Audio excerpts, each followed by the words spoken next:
नमो नमः सर्वविधात्रे जगदीश्वराय। आज हमारे बहुत से परिवार ऐसे हैं जहाँ पर कन्या के रूप में ही संतान होती है। माता या पिता किसी का देहांत हो जाता है तो वहाँ पर एक समस्या समाज में ये उठाई जाती है। कुछ लोग कहते हैं कि लड़का ही अंतिम संस्कार करेगा और इनका लड़का है नहीं तो किसी रिश्तेदार के लड़के से अंतिम संस्कार करा लीजिए।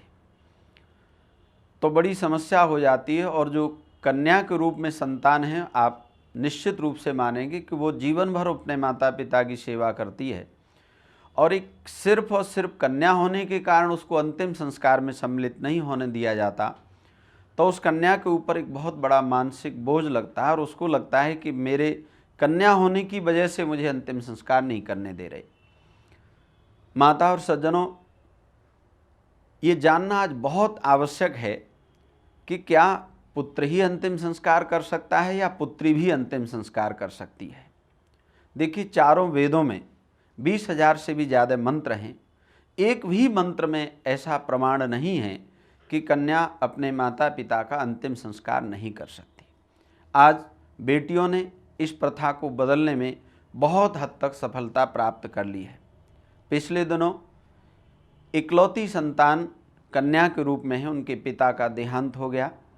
बेटी की इच्छा थी कि मैं अपने पिता का अंतिम संस्कार करूं, लेकिन जैसे ही रिश्तेदार इकट्ठे हुए सब ने कहा नहीं, आप तो बेटी हैं, आप अंतिम संस्कार नहीं कर सकती। होते होते बात मेरे पास तक पहुंच गई, मुझे वहाँ बुलाया गया। मैंने सबसे निवेदन किया कि देखो, बेटी होना कोई पाप नहीं है और इस बेटी ने ही उनकी जीवन भर सेवा की है।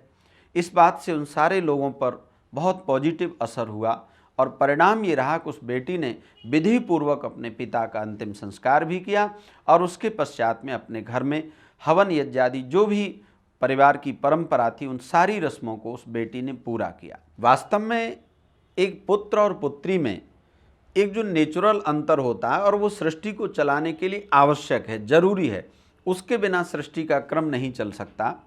तो वो अंतर तो होना ही चाहिए, पुत्र और पुत्री, उसी से पहचान बनती है कि ये पुत्री हैं, ये पुत्र हैं। लेकिन उनके जहाँ तक अधिकारों की बात है, शिक्षा का अधिकार हो, भोजन का अधिकार हो, वस्त्रों का अधिकार हो या कोई भी कार्यक्रम करने का अधिकार हो, उसमें कोई भेदभाव नहीं होना चाहिए कि ये पुत्र हैं तो कर सकते हैं, पुत्री हैं तो नहीं कर सकते। ऐसा करना कभी भी धर्म नहीं हो सकता। धर्म यही होगा कि जो कार्य पुत्र कर सकता है, चाहे वो अंतिम संस्कार ही क्यों न हो, वो अधिकार पुत्री को भी पूरा पूरा प्राप्त होना चाहिए और यही वास्तव में धर्म है। तो आज इस पुरानी परंपरा को, जो ठीक नहीं है, जो वास्तव में धर्म के नाम से प्रचलित तो है लेकिन वो वास्तव में धर्म की परंपरा नहीं है, अधर्म की परंपरा है, तो हम इस धर्म ज्ञान के माध्यम से चाहते हैं कि इस परंपरा को भी बदलना चाहिए। अगर बेटी के रूप में उनकी संतान है तो उनको भी अंतिम संस्कार करने का पूरा अधिकार है। किसी भी शास्त्र में ये निषेध नहीं है कि कन्या अपने पिता का अथवा माता का अंतिम संस्कार नहीं कर सकती।